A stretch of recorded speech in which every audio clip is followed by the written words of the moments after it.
Breaking the wall to science from space. Sandy Roberts, Science Friday, United States. Just 400 kilometers above our heads floats one of the most amazing laboratories in the solar system, the International Space Station, where groundbreaking science takes place every day and cutting-edge technology is tested. But for our learners here on Earth, it may as well be 1,000,000 kilometers away. What does a space station have to do with them when wildfire smoke makes it impossible to go outside or a hurricane floods their neighborhood? Down to Earth seeks to bridge that gap. We take the big ideas on the space station and put them into the hands of our learners. By doing so, we encourage them to use that technology and science to innovate for change in their own communities. The ISS is a self-contained environment. It is sustainable by necessity. Every drop of water is recycled through a system of centrifugation and state-of-the-art filters. So we challenge our students to use that science to address water pollution problems in their community. For example, I can take some salad greens that I've washed that were dirty and put them into a plastic bag, right? Then I can take that plastic bag and spin it around. And yes, the kids love this part. And that centrifugation separates the greens and the water. But instead of putting that water, this happens every time, instead of putting that water down the drain, we can purify and collect it using a little filter that they make with a recycled bottle and some cotton balls, mimicking what they use on the ISS.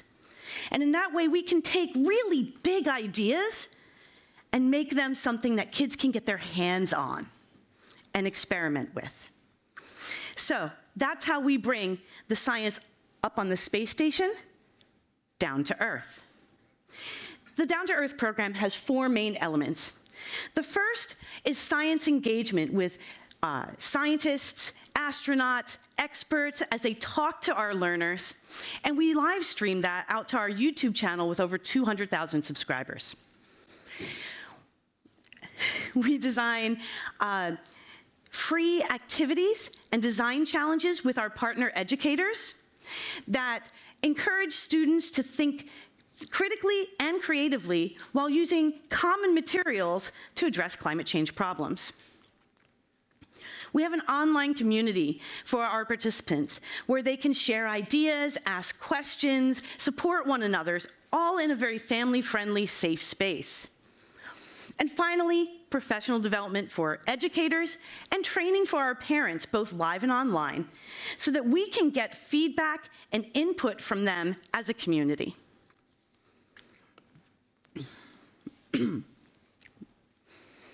So, who's involved in our Down to Earth program? We're just starting out, but we've got over 300 schools, organizations, and families enrolled in the program, representing nearly 5,000 learners. We have participants across the United States, and about 10% of our participants are from outside the US.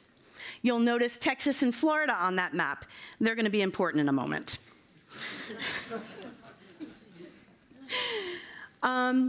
About half of our registrations are K-12 schools, which was unexpected, but 40% of them work with low-income students, 25% with minority students. That's important because they are the ones most impacted by climate change. So, we know that educators want to talk about climate change in the classroom. Parents want their students to learn how to take climate action. But that's not always possible. Right now, in certain states in the US, not only is talking about climate change discouraged, it may soon be illegal. Down to Earth takes the science from the International Space Station, shares it with students in ways that are combating climate change right now on Earth. But we don't necessarily make climate change the focus. Consider it stealth environmentalism. So we can enact change and give teachers the tools that they need by bringing the science from up there down to earth.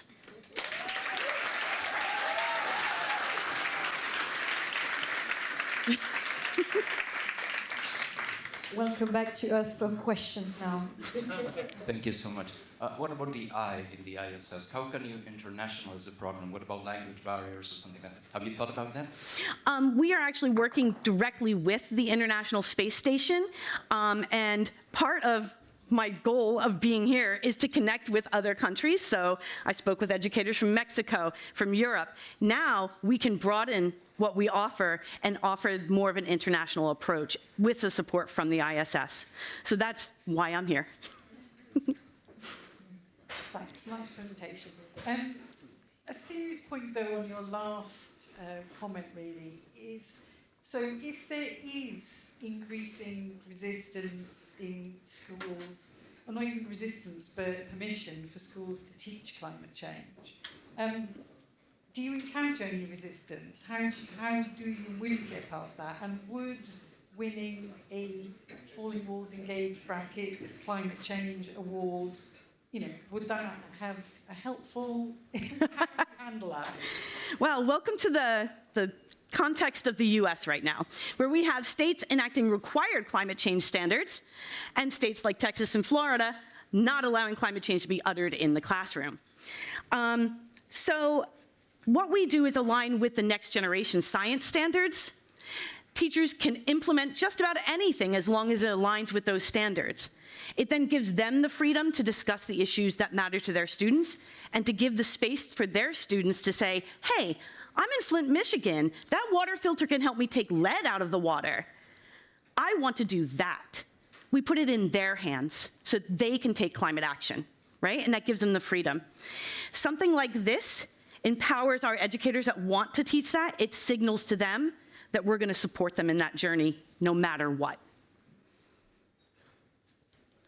Yes. 2 questions. Where do the programs take place?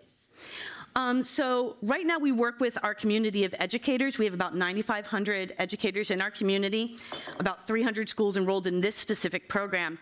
They implement the programs in their libraries, their homeschool co-ops, their schools, their kitchen tables.